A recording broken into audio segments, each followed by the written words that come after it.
ومن يضلل فلن تجد له وليا مرشدا أشهد أن لا إله إلا الله وحده لا شريك له وأشهد أن محمدا عبده ورسوله اللهم صل وسلم وبارك على محمد وعلى آله وأصحابه أجمعين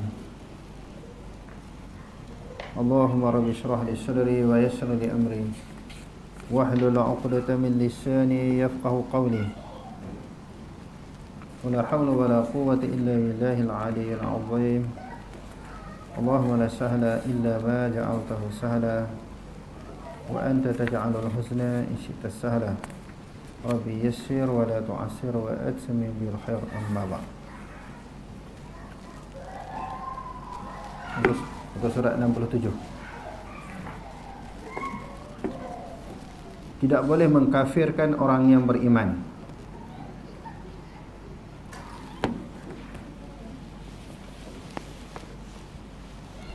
Setelah seseorang itu beriman kepada Allah Subhanahu wa taala. Berimannya seseorang itu dengan pasti, dengan nyata. Maksudnya sama ada dia dilahirkan daripada kedua ibu bapa yang beragama Islam. Dikira Islam lah tu. Islam dia tu dengan pasti, dengan jelas, dengan terang dan nyata. Ataupun seseorang yang mengucap dua kalimah syahadah, dia masuk Islam pun terang, jelas, nyata.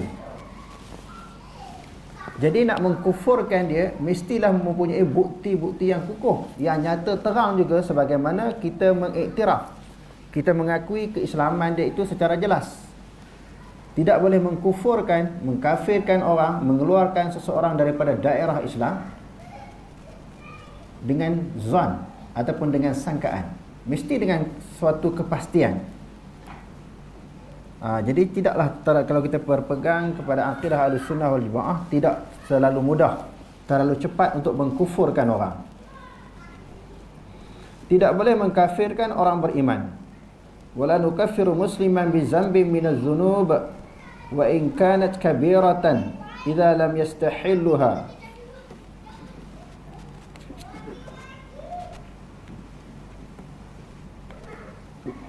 Wala nuzilu anhu ismal iman wa nusammihi mu'minan haqiqatan wa yajuzu an yakuna mu'minan fasiqan ghairu kafirin. Kita tidak mengkafirkan seorang muslim dengan sebab mana-mana dosa yang dilakukannya, walaupun ianya dosa besar. Walaupun dia buat dosa besar, tak jadi kafir. Dia minum arak, berjudi dan sebagainya, selama mana dia tidak menghalalkan perbuatan dia. Perkara yang dosa ataupun yang haram itu dihalalkan, maksudnya dikata benda ni halal, benda ni boleh, tidak menjadi larangan, tegahan di dalam agama. Dia kata ianya walaupun ianya dosa besar, selama mana dia tidak menganggap halal, dan kita tidak menghilangkan, membatalkan daripada nama iman, dan kita menamakannya sebagai mukmin pada hakikat. Harus boleh jadi dia seorang mukmin yang fasik tetapi tidak kafir. Maknanya nama dia tu, maksudnya orang yang melakukan dosa besar.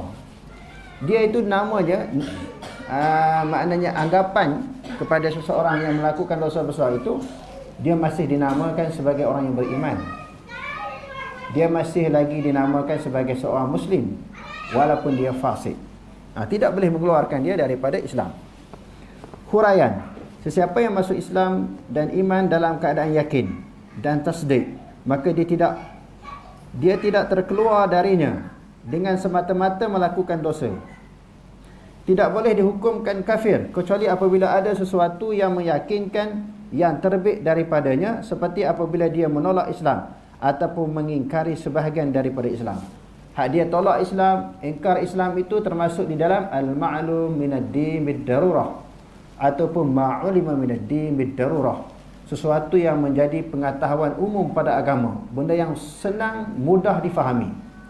Barang yang diketahui di dalam agama ini dengan cara mudah, seperti sembahyang, puasa, zakat, haji. Yang tu benar, tak payah mengaji pun tahu sembahyang tu wajib, zakat, haji itu wajib. Tiba-tiba ditolak, dikatakan sembahyang tak wajib, hak tu murtad. Arak babi itu haram, itu orang tak mengaji pun tahu, diketahui dengan cara mudah. maka dia kata arak itu halal, babi itu halal dimakan, itu kufur. Adapun sesuatu yang bukan perkara yang melibatkan mudah untuk difahami, tiba-tiba ada di kalangan orang Islam kita yang jahil, dia menolak hukum tersebut, tak boleh kita mengkufurkan dia. Jadi maknanya kita tengok akidah Ahlussunnah wal Jamaah ini tidaklah terlalu senang untuk menuduh, mengkufurkan orang yang melakukan sesuatu kesalahan dosa, sama ada melibatkan dosa kecil ataupun dosa besar. Bagaimanapun, orang beriman yang melakukan dosa tetap bersalah dan dikira fasik. Bukan kata tak salah, cuma kita tak kafirkan dia. Bukan kata dia buat tu betul, dia buat tu salah, berdosa, dengan sebab mengerjakan dosa-dosa besar. Inilah pegangan ahli sunnah. Berbeza dengan khawarij, mereka mengatakan orang yang melakukan dosa besar akan kekal di dalam neraka kerana telah jatuh kafir. Khawarij menganggap orang melakukan dosa besar kafir, murtad, kekal dalam neraka.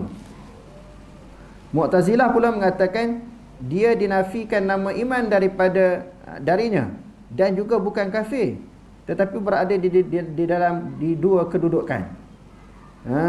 Dia bukan kafir, tetapi dia bukan orang yang beriman. Patutnya bila bukan orang beriman, kafir lah. Mu'tazilah pula kata dia bukan orang beriman, tetapi tidak kafir. Di akhirat nanti duduk tengah-tengah, tidak syurga, tidak neraka. Bainal manzilataini, duduk di antara dua kedudukan. Neraka pun tidak, syurga pun tidak. Itu berat juga. Selain daripada Khawarij, Mu'tazilah ni pun berat juga pegangan dia. Sebab tu bila dia berdebat dengan Hasan Basri, seorang tabi'in, Hasan Basri kata, "I'tazalta minna, engkau telah Mu'tazilah, telah lari daripada pendirian kami, yakni pegangan Ahlussunnah wal Jamaah." Sebab pegangan Ahlussunnah wal Jamaah tidak mengkufurkan orang dengan begitu mudah walaupun melakukan dosa besar.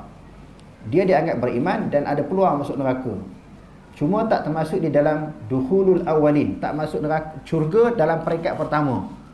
Dia kena siksa dulu, kena azab dulu lantaran daripada dosa yang dia buat, tapi tidak kekal dalam neraka walaupun dia melakukan dosa besar.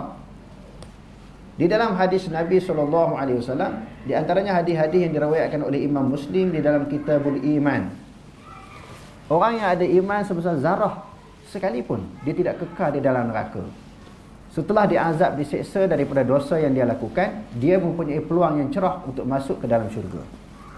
Larangan kafir menkafir telah ditegaskan oleh baginda. Ayyuma rajulin qala li akhihi ya kafir faqad ba'a biha ahaduhuma. Sesiapa yang berkata kepada saudaranya saudara yang seagama, saudara muslim, sebab innamal mu'minuna ikhwatun, setiap orang yang beriman itu bersaudara. Wahai kafir, maka telah kafirlah salah seorang daripada mereka. Orang yang dikatakan kafir itu kafir ke tak kafir? Kalau dia kafir, kafir lah dia tu. Kalau dia tak kafir, orang hak tuduh tu kafir, orang hak kata tu kafir. Di dalam syarah Muslim, yang dimaksudkan kafir di situ maknanya sifat seperti sifat kafir. Ada dua pendapat di sini. Orang yang menuduh itu sama ada kekafiran itu kembali kepada yang menuduh orang kafir, ataupun dia tidak kafir sebenarnya, tapi perbuatan itu adalah perbuatan kafir. Sebab sibaqul muslim fusuqun wa qitaluhu kufrun. Maki orang yang beriman itu adalah fasik, membunuhnya adalah kafir, sifat seperti kafir. Bukan dia terus kafir, bunuh orang Islam terus jadi kafir, tak. Sifat sebagaimana orang kafir. Kan orang kafir pun suka bunuh orang Islam, suka menghina orang Islam, suka mencaci orang Islam, suka menghukum orang Islam. Maka sifat itu adalah sifat kafir, dia bukan jadi kafir, bukan terkeluar daripada agama Islam. Ibnu Abdul Bar menjelaskan hadis ini dengan menyatakan bahawa hadis ini melarang keras amalan mengkafirkan orang Islam kerana perlakunya dosa, ataupun mengkafirkan mereka kerana takwilan dan pendapat yang meskipun bercanggah dengan pandangan umum majoriti ulama. Ibnu Abdul Bar kata, kalau orang tu berpendirian, beriktikad, pegangan dia itu bercanggah dengan jumhur ulama, pun tak boleh kata kafir. Walaupun dia bercanggah dengan jumhur ulama. Tak boleh kata kafir. Sebab di sana ada pandangan yang berbeza. Kadang-kadang bercanggah dengan jumhur, kadang-kadang bercanggah dengan ijma'. Nak menghukumkan kafir ni mestilah mempunyai suatu bukti yang pasti, yang jelas. Namun masih tidak terkeluar daripada Islam. Lihat Ibnu Abdul Bar di dalam Tamhid At-Tamhid Lima'afil Muwatta'. Orang yang menghalalkan maksiat dihukum kafir meskipun dia tidak melakukannya kerana mengingkari perkara. Orang yang menghalalkan maksiat, dia buat maksiat dan dia menghalalkan. Tak sebagaimana golongan yang pertama, dia buat maksiat tetapi dia kata maksiat itu tetap haram. Dia tak sembahyang, puasa, zakat, haji, benda tu berdosa. Dia minum arak, berjudi, dia tahu benda tu berdosa. Dia tak keluar daripada Islam. Tetapi kalau buat dengan beriktikad perkara ini dihalalkan, maka itu kafir. Orang yang menghalalkan maksiat dihukum kafir meskipun dia tidak melakukannya. Dia menghalalkan maksiat walaupun dia tak buat. Kalau orang buat maksiat, dia tak menghalalkan, dia buat, dia tidak kafir. Sebaliknya orang tak buat maksiat, tak minum arak, tapi dia kata arak tu halal, dia kafir, kerana menghalalkan benda yang diharamkan. Kerana mengingkari perkara yang sabit dalam Quran dan juga As-Sunnah. Dia sama ada tidak beriktikad bahawa Allah Ta'ala mengharamkannya ataupun dia beriktikad bahawa Allah Ta'ala tidak mengharamkannya. Ibn Taymiyah As-Sarim Al-Maslul. Ciri-ciri ahli sunnah: wal mashu ala khuffaini sunnatun, wat tarawihu fi layali syahri ramadana sunnatun, was salatu khalfa kulli birrin wa fajirin jaizatun. Menyapu khuf adalah sunnah. Sembahyang tarawih pada malam-malam Ramadan adalah sunnah. Sembahyang di belakang setiap imam dan mukmin, setiap imam mukmin yang baik dan fasik adalah harus. Ini di antara iktikad pegangan ahli sunnah wal jamaah. Di antaranya apa dia? Boleh menerima mashu alal khufain, sapu di atas dua khuf. Kerana Syiah tak terima. Syiah tak terima sapu di atas dua khuf. Jadi ahli sunnah wal jamaah di antara cirinya terima. Terima safu di atas dua khuf. Satu lagi pandangan mungkin ada di sini ataupun tidak ada, mungkin ada di dalam kitab-kitab lain. Di antara pegangan Imam Abu Hanifah juga, selain daripada dia meletakkan ciri ahli sunnah wal jamaah mashu ala khufain, dia menerima syaikhani, dua orang syaikh ini sebagai khalifah setelah Rasul. Siapa dia? Abu Bakar dan Umar. Sebab Syiah juga tak terima dua syekh ini. Abu Bakar dan Umar tidak diterima. Mereka mengatakan Sayyidina Ali. Tadi petang kita dah sebut Sayyidina Ali lebih layak menjadi khalifah setelah kewafatan Rasulullah sallallahu alaihi wasallam. Dan yang seterusnya, menerima sembahyang tarawih di dalam bulan Ramadan dan sembahyang di belakang setiap orang yang baik dan orang yang jahat. Maknanya bagi iktikad ahli sunnah wal jamaah ni, kita harus sebagai makmum dia boleh sembahyang di belakang orang yang baik ataupun imam itu imam yang fasik, sah sembahyang. Sebab dalam hadis menyebut sallu khalfa birrin wa fajirin. Sembahyanglah di belakang orang yang baik dan juga di belakang orang yang jahat. Maka sah sembahyang. Tentang kedudukan imam itu, serahlah kepada Allah Ta'ala. Di akhirat nanti Allah Ta'ala hisablah dia punya amalan. Bagi kita sebagai makmum, tidak menjadi satu kesalahan. Berapa ramai daripada kalangan tabi'in, dia sembahyang di belakang orang yang zalim, pemerintah yang zalim pada ketika itu. Seperti orang sembahyang di belakang Yusuf As-Saqafi yang terkenal dengan kezaliman dia. Bunuh orang, belasah orang. Seorang khalifah, seorang pemimpin yang kejam. Tetapi ulama sembahyang di belakang dia. Sebab di sana kan ada hadis yang dibacakan tadi, sallu khalfa birrin wa fajirin. Sembahyanglah di belakang orang yang baik dan di belakang orang yang jahat.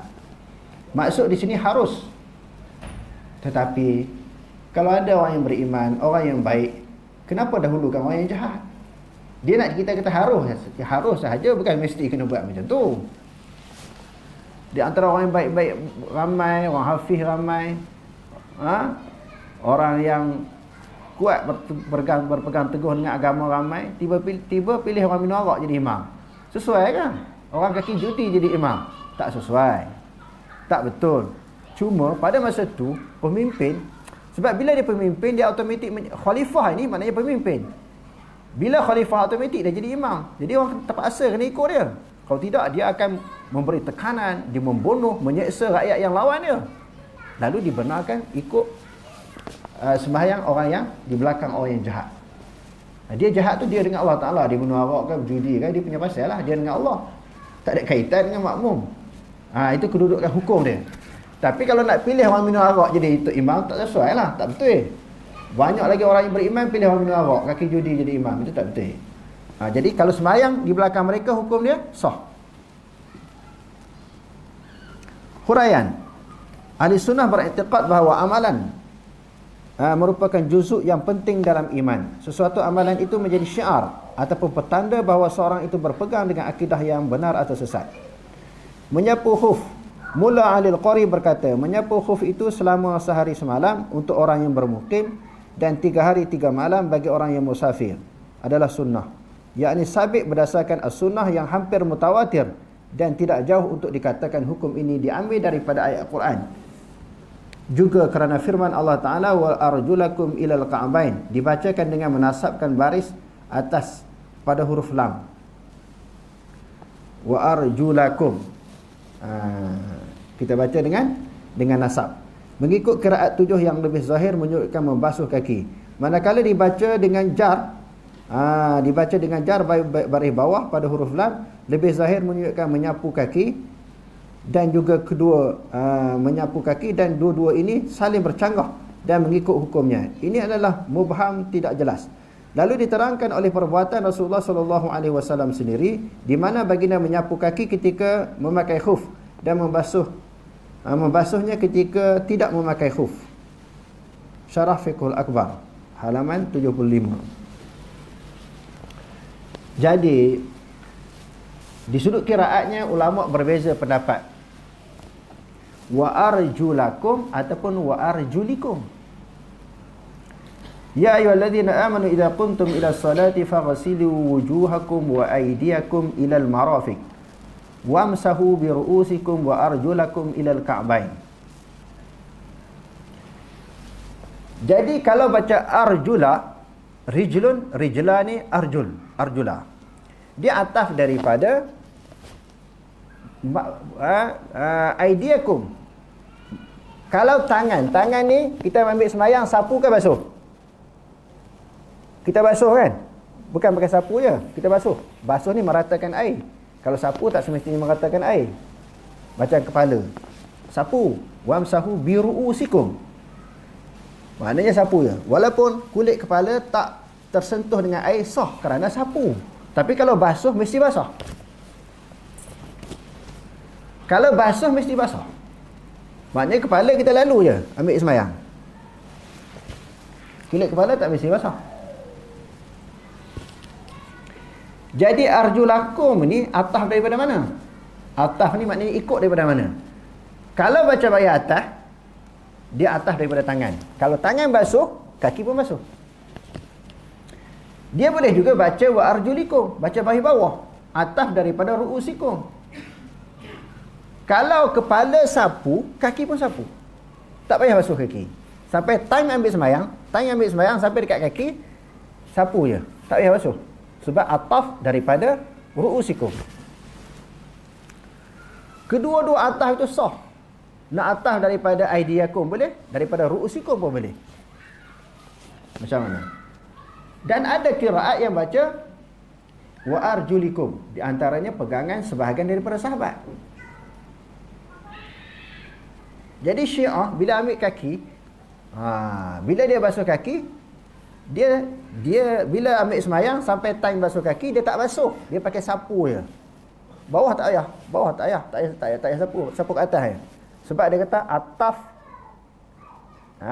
arjulikum, dia baca dengan arjulikum, maknanya atas daripada sapu kepala.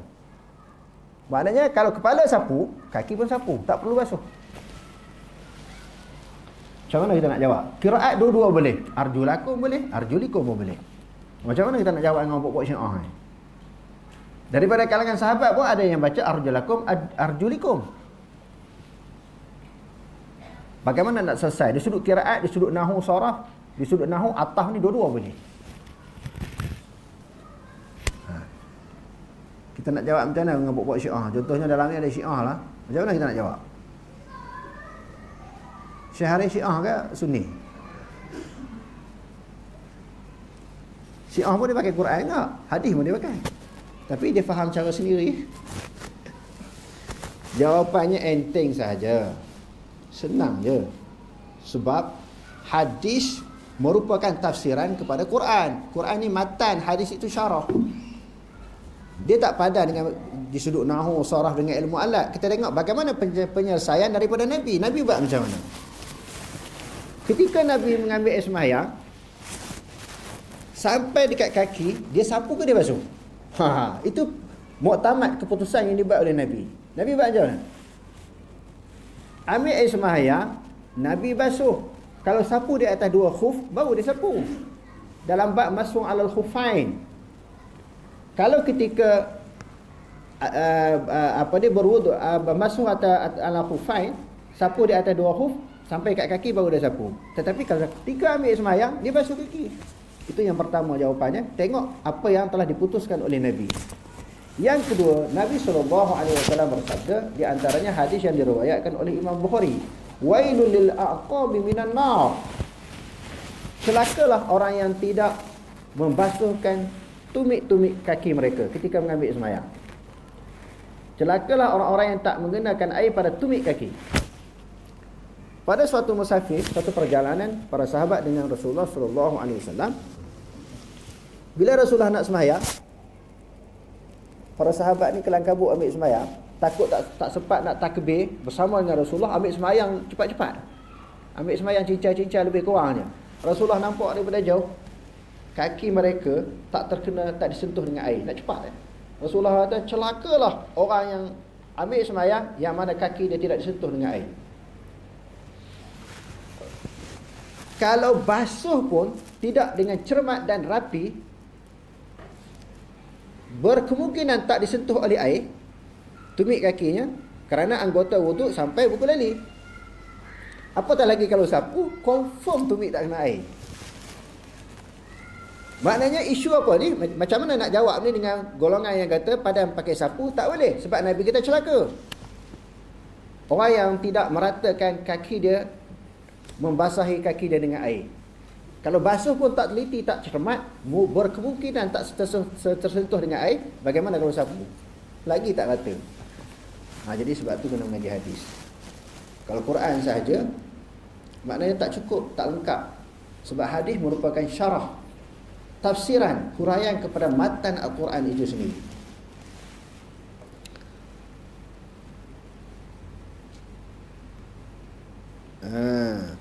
Dia kata apa tadi? Hukum ini diambil daripada Al-Quran yang kerana firman Allah, wa arjulakum. Tadi dah kita baca kan? Nak baca arjulakum ke baca arjulikum? Bacaan yang paling sahihnya arjulakum lah, ataf daripada aidiyakum. Sembahyang tarawih. Perkara ini dibahaskan dalam bab akidah untuk membantah golongan Syiah mendakwa sembahyang tarawih itu bukan sunnah tetapi rekaan Sayyidina Umar. Syiah kata rekaan Sayyidina Umar.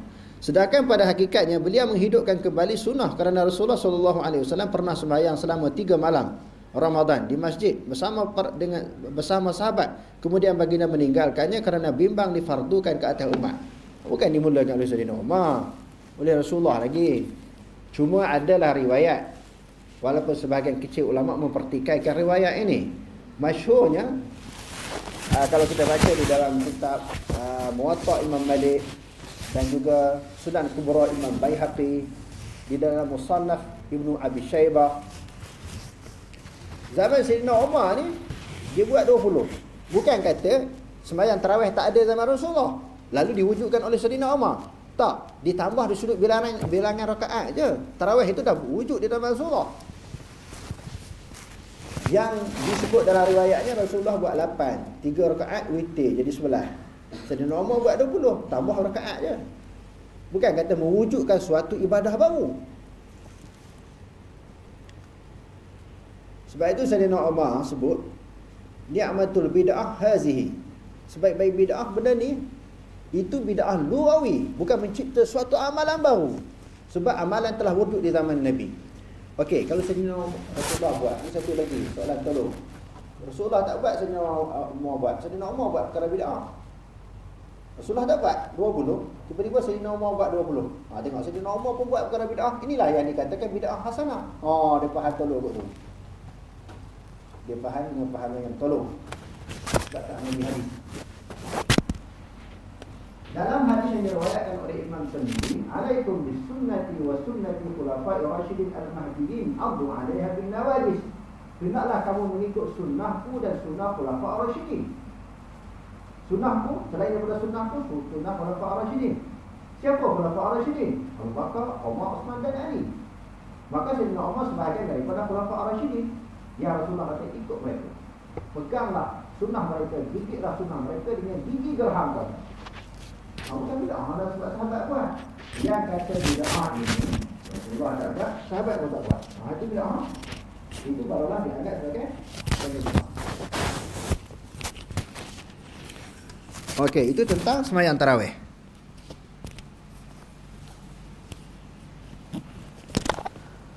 Berimankan setiap mukmin. Perkara ini diambil kira kerana untuk menjaga perpaduan umat Islam dan mengelak daripada berlaku perbalahan sesama sendiri demi menjaga kemaslahatan yang lebih umum dan mengelak daripada kerosakan yang lebih besar. Maknanya nak beriman ni, kita nak menjadikan imam orang yang beriman kepada Allah. Maksiat menjejaskan iman.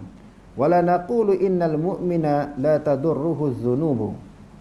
Wala naqulu innahu yadkhulun nara wala naqulu innahu yakhludu fiha wa in kana fasiqan ba'da an yakhruja ba'da an yukhraja min ad-dunya ba'da an yukhraja min ad-dunya mu'minan.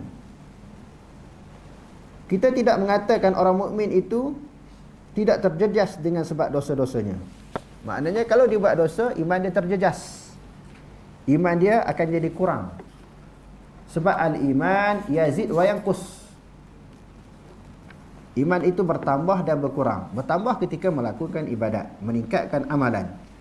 Berkurang apabila dia melakukan maksiat.